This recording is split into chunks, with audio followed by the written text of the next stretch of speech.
영국 사람들이 가장 좋아하고 존경하는 인물은 우리가 흔히 생각하는 축구 선수들이 아닙니다. 뭐 베컴이라든지 영국 선수 뭐 해리 케인이라든지 뭐 이런 스포츠 선수들이나 연예인들이 아니라고요. 어떤 사람을 가장 좋아하고 존경하냐면 엘리자베스 2세를 가장 좋아하고 존경합니다. 사진을 준비하지 않았어요. 다 알잖아. 영국의 여왕 엘리자베스 2세. 알잖아요. 자, 1926년에 태어나서 지금까지 현재 생존을 하고 계시고요. 올해 나이는 95세입니다. 놀랍죠? 95세. 27살의 영국의 여왕으로서 소행을 시작하면서 지금까지 어마어마한 세월을 영국의 여왕으로서 그 역할들을 감당하고 있습니다. 근데 왜 영국 사람들이 이렇게 엘리자베스 2세를 너무 좋아할까? 그 이유는 영국 공주였을 때, 여왕이 되기 전에 공주였을 때 자신의 나이가 25살, 6살 이때에 2차 세계대전에 참전을 하게 되죠. 운전병으로 참전합니다. 그 정말 죽음이 왔다 갔다 하는 그 상황 가운데 운전병으로서 자신도 그 전쟁에 참여를 하게 돼요. 아니, 공주고 이제 여왕이 돼야 되는데 그 위험한 곳에 어떻게 참전을 할 수 있겠어요? 근데 몸소 그 위험한 곳에 가서 참전을 해서 그 역할들을 감당했던 이 엘리자베스 2세였다는 것이죠. 그래서 많은 사람들이 존경하고 좋아할 수밖에 없다는 것입니다. 또한 그 성품 자체가 많은 사람들에게 아주 귀감이 되는 성품이었다는 거죠. 어떠한 사람들의 문제들이 발생했을 때 그거를 꼬집거나 그것에 대해서 비판하거나 이렇게 하는 부분들이 아니라 오히려 덮어주는 그러한 성향의 삶을 살았던 사람이 바로 이 엘리자베스 2세였다는 것입니다. 그 예로 영국에 와서 조지 부시라고 하는 대통령, 미국의 대통령과 이 엘리자베스 2세가 같이 연설을 하는 그런 내용들이 있었습니다. 물론 사진을 준비하면 훨씬 더 편했겠지만 준비하지 않았어요. 자, 그러면 부시는요, 키가 187에서 8 정도가 되고요.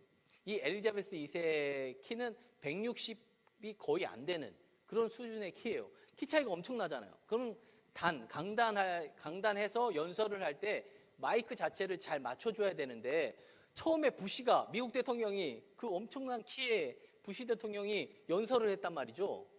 그리고 나서 그 후에 엘리자베스 2세가 연설을 했어요. 그러면 마이크가 어디가 있겠어요? 여기가 있지, 여기. 근데 뭐 단을 좀 마련해서 이렇게 올라갔어야 되는데 미국에서 그런 것들을 놓친 거예요. 그래가지고 나중에 한번 찾아보세요, 인터넷에. 엘리자베스 2세가 미국에서 연설을 했을 때 어떻게 하냐면 여기에 마이크가 가 있어, 여기에. 얼굴 2개를 딱 가렸단 말이에요. 근데도 자기가 할 말들을 아주 소신 있게 다 하고 내려왔어요. 그런데 더 미안한 건 미국이었단 말이죠. 미국에서 막 사죄하고 죄송하다고 했는데 아주 태연하게 그럴 수도 있다고. 어떻게 그렇게 실수 안 하는 사람이 어디 있겠냐. 그래서 그걸 다 덮어줬단 말이죠. 또 한 가지의 사건이 여러분들도 기억할지 모르겠지만 중국의 관료들이 영국을 찾아왔어요. 그래서 같이 식사를 했단 말이죠. 근데 영국의 어떤 식사 문화는 식사를 다 한 후에 이제 작은 그릇 하나에 핑거볼이라고 해요. 그 핑거볼이 나와요. 그 핑거볼은 뭐냐면 디저트를 먹기 전에 이제 손을 씻는 거예요. 근데 중국 관료는 그걸 몰랐죠. 그러니까 핑거볼이 딱 나오니까 이 중국 관료가 그 핑거볼을 마셨단 말이에요. 처음에 당황이 됐을 거 아니에요, 영국 관료들은. 근데 이내 엘리자베스 2세는요, 똑같이 그 핑거볼을요, 마셨어요. 그러자 옆에 있는 다 주변에서 함께 있었던 사람들이 모두가 다 핑거볼을 마셨단 말이에요. 중국 관료는 처음에 몰랐다가 나중에 돌아가서 이야기를 듣고 난 후에 그때 내가 엄청난 배려를 받았구나라는 것을 깨닫게 된다는 것이죠. 정치판은 다 그래요. 서로 물고 뜯고 난리잖아요. 우리나라도 마찬가지지만. 그럼에도 불구하고 엘리자베스 2세는 덮어주는 그런 은혜가 있었단 말이죠. 그래서 영국 사람들 모두가 다 그렇게 좋아하는 사람 가운데 첫 번째 1순위로 뽑는 사람이 바로 엘리자베스 2세. 제가 서두에 왜 이렇게 많은 이야기들을 했을까? 우리 또한 하나님의 은혜 가운데 삶을 산다는 거죠. 주님께서 우리에게 끊임없이 덮어주는 은혜를 베풀어 주셨어요. 우리는 죄를 그렇게 많이 범하잖아요. 다 죄 가운데서의 삶을 살지만 여전히 주님은 우리를 은혜로 덮어주신단 말이죠. 그래서 여전히 우리는 죽지 않고 잘 살아가고 있단 말입니다. 근데 그 은혜를 기억하지 못하고 살아갈 때가 많아요. 자, 오늘 이스라엘 백성들이요, 가나안 땅에 딱 들어가고 그리고 살만해지자 하나님을 등지게 돼요. 땅과 집이 생기고 돈이 좀 생겼다 보니까 이스라엘 백성들이 하나님을 등지고 오히려 더 땅을 얻고 집을 얻고 재물을 얻기 위해서 풍요의 신이었던 바알을 숭배하게 됩니다. 그러니까 우상을 숭배하게 되죠. 자, 사사기를 전체적으로 쭉 읽어보면 패턴이 다 그래요. 죄를 범해요. 이스라엘 백성들이 아주 안 좋은 죄를 계속해서 범한단 말이에요. 하나님이 참다가 더 이상 못 참아서 이 죄에 대해서 형벌을 가해요. 그럼 그 형벌 때문에 너무 괴롭고 힘들어서 아파해서 이스라엘 백성들이 하나님 앞에 회개한단 말이에요. 그러면 하나님은 그 회개를 받으시고 다시 그 형벌 가운데서 구원해 주시는 것. 그럼 또 평안하게 하고 좋게 하면 또 이스라엘 백성도 또 이렇게 죄를. 이런 패턴으로 사사기가 이제 쭉 진행이 됩니다. 여기도 마찬가지예요. 하나님께서 그 은혜를 베풀어 주셨는데도 불구하고 이 이스라엘 백성들은 그 은혜를 잃어버리고 하나님을 등졌단 말이죠. 그리고 풍요의 신 바알을 섬기게 됩니다. 그래서 하나님이요, 괘씸해서 참지 못하고 형벌을 가해요. 그러면서 7년 동안이나 미디안이라고 하는 나라에 압제당하게 만들게 됩니다. 그러자 하나님께 이 애원하며 부르짖는 거예요. 이스라엘 백성들이 너무 힘들고 너무 괴롭다고. 그러자 오늘 읽지 않았지만 9절에서 10절의 말씀 보니까 하나님이 대답을 하시는데 어떤 대답? 알았다, 구해줄게, 이렇게 하지 않았습니다. 오히려 너희가 나를 배신했다, 내 목소리를 듣지 않았다고 책망을 해요.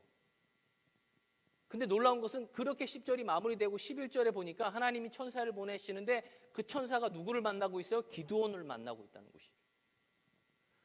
처음에 9절과 10절의 말씀을 보니까 하나님께서 우리의 기도에 전혀 응답해 주시지 않는 모습을 보여주셨는데도 여전히 하나님은 그 후에 하나님께서 이스라엘 백성들의 기도를 들으시고 그것에 대해서 반응하는 모습들을 11절부터 쭉 설명을 해주고 있다는 거예요. 자, 여기서 우리가 깨닫는 건 뭐냐면 우리가 아무리 죄를 범하고 아무리 하나님 앞에 나쁜 사람이 될지라도 우리는 끊임없이 기도해야 된다는 거죠.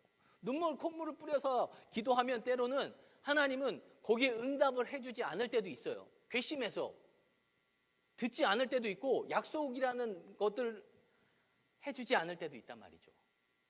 근데 거기에서 멈추시면 안 돼요. 오늘 이스라엘 백성들을 위해서 기도원을 준비하고 예배하신 것처럼 우리도 마찬가지예요. 기도하면 하나님이 안 들으시는 것 같고 응답도 안 하시는 것 같지만 하나님은 그때부터 일하기 시작하신다는 말입니다.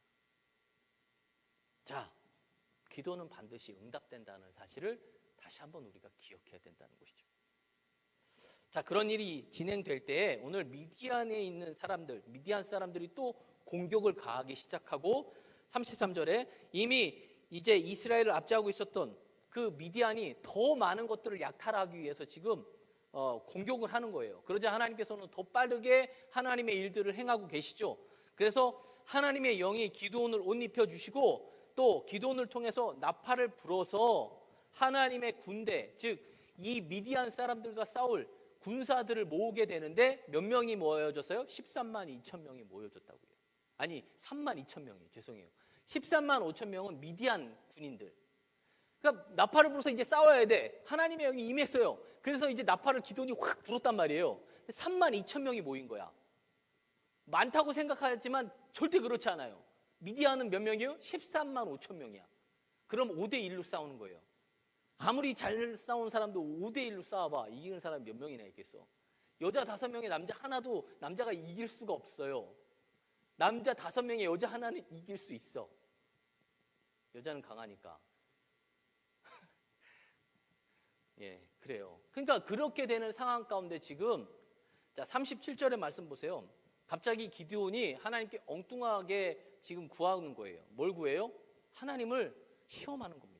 37절에 양털 뭉치만 이슬이 있고 주변 땅은 마르게 하시면 내가 주께서 내 손으로 이스라엘을 구원하실 줄을 내가 알겠나이다. 지금 하나님을 시험하는 거죠. 근데 하나님은 놀랍게도 그거에 응답하십니다.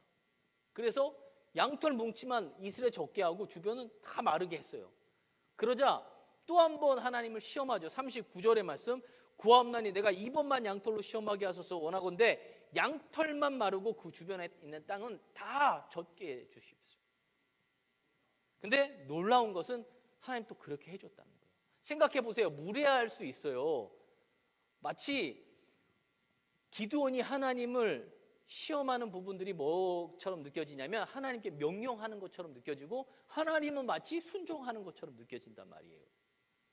마태복음 4장 7절에 보면 하나님은 어떻게 해요? 시험하지 말라고 그랬어요. 근데 지금 기드온은 시험을 하고 있단 말이죠. 근데 놀라운 것은 질책하거나 책망하지 않는 하나님, 그 시험을 다 지금 응해주고 있는 하나님의 모습을 보게 된단 말이죠. 자, 그렇다면 왜 하나님은 이렇게 기드온의 시험하시는 이 시험을 이해하고 받아들이고 있는가라는 거예요. 그렇다면 이것을 우리가 깨닫고 알게 되면 우리 또한 하나님을 시험할 수 있어요. 첫 번째입니다. 첫 번째, 왜 기드온의 이 시험을 하나님께서 응해 주셨는가? 첫 번째는 하나님께서 눈높이를 맞춰주시는 하나님이라는 사실을 알게 하기 위해서예요. 하나님은 날마다 우리의 눈높이를 잘 맞춰주고 계신단 말이에요. 자, 보세요. 이미 하나님께서 하나님의 영을 기드온에게 줬어요. 그리고 약속의 말씀을 줬습니다. 뭐라고요? 내가 너를 큰 용사로 만들어 주겠다. 자, 그럼 이제 싸우면 돼요. 근데 나팔을 딱 불고 나니까 13만 5천 명의 3만 2천은 가히 싸움이 안 되는 거예요. 그러다 보니까 마음에 어떤 생각이 들어요? 의심이 드는 거예요. 믿음이 생기질 못하는 거예요. 아니, 나보고 널 큰 용사로 세워주고 이기게 해주겠다고 하더니 5대1로 싸우라는 얘기야? 믿음이 그냥 무너져 버리는 거죠.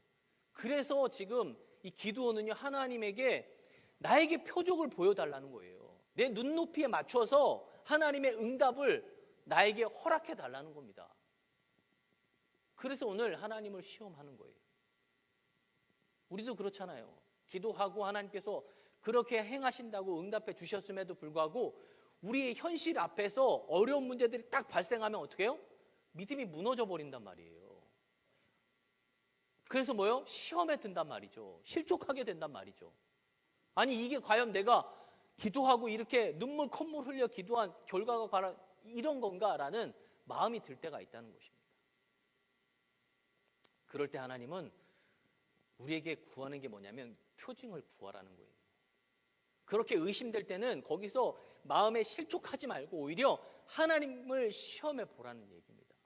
그러면 그 시험에 반드시 하나님께서 응해 주신다는 거예요. 하나님은 하나님을 믿으려고 하지만 현실이 너무 빈약하고 힘들어서 또 불안하고 혼란스러워서 힘들어하는 우리에게 질책하지 않으십니다. 오히려 다독여 주시는 거예요. 그러면서 하나님께서는요, 여러분들이 구하는 그 문제들에 대해서 표징을 구할 때 그 표징에 대해서 응답해 주십니다. 자, 이거면 되겠니? 그러한 간증들이 여러분들의 삶에도 일어나고 있는데 여러분들이 깨닫지 못할 때가 많다는 것입니다. 아주 간단한 예를 들어볼까요?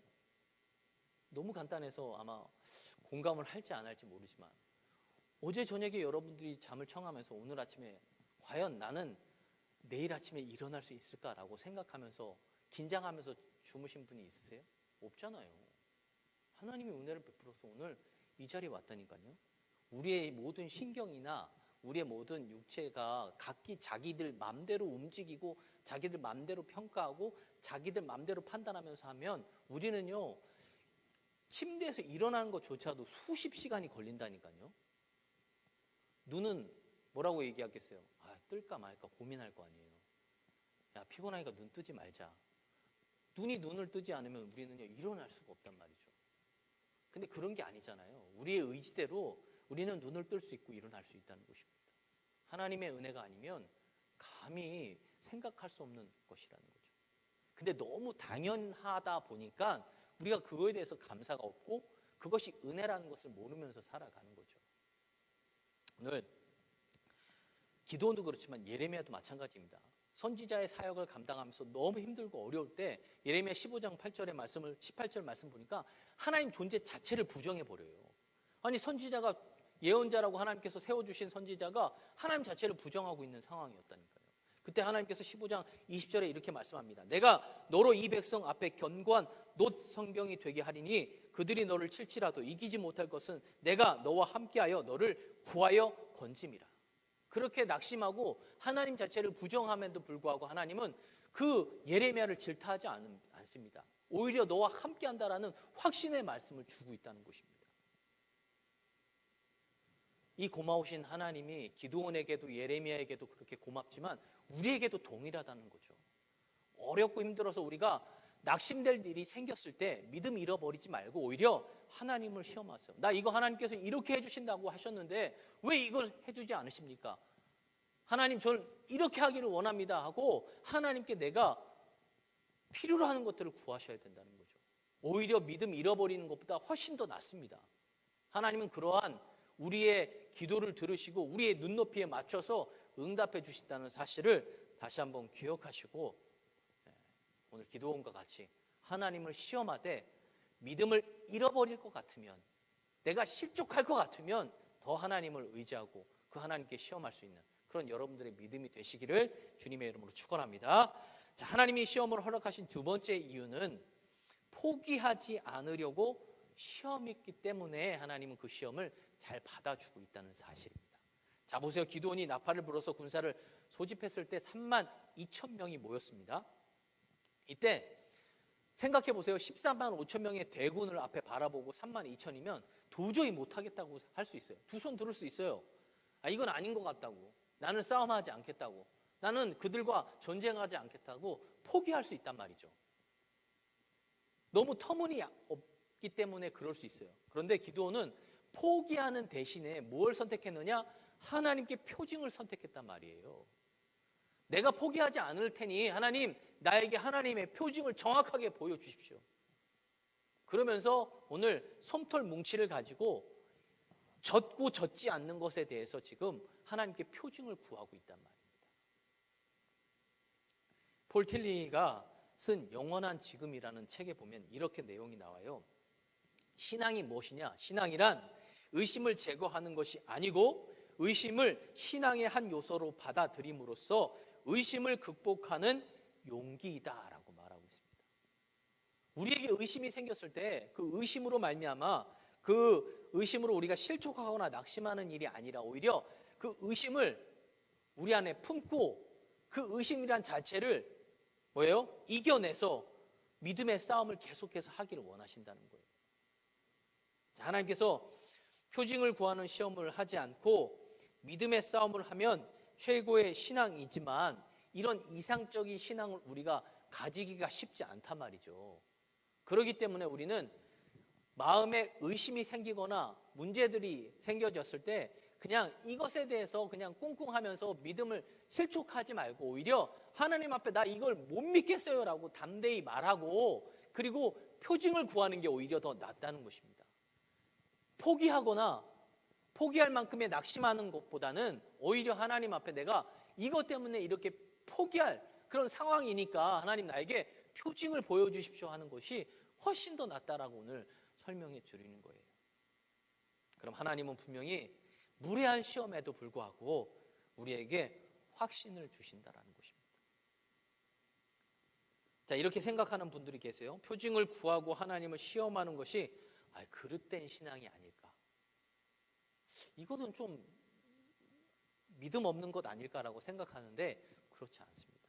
자, 이사야 7장의 말씀 보면 아하스라고 하는 왕이 나옵니다. 이 아하스 왕은 아람이라고 하는 나라하고 이스라엘이 연합을 해서 남유다를 침공을 하게 되는 거예요. 그러다 보니까 두려움이 생기죠. 그때 하나님께서 이 아하스에게 뭐라고 얘기했냐면 두려워하지 말고 하나님을 의지하라고 말합니다. 근데 아하스 왕은요 두려워하기 시작했고 하나님을 의지하기보다 보여지는 아수르를 의지하게 돼서 아수르와 연합을 해요. 이 두 연합군에게 맞서기 위해서. 그러자 하나님이요 내가 이사야 7장 11절입니다. 내가 내 하나님 여호와께 징조를 구하되 깊은 데에서든지 높은 데에서든지 구해보라고 얘기합니다.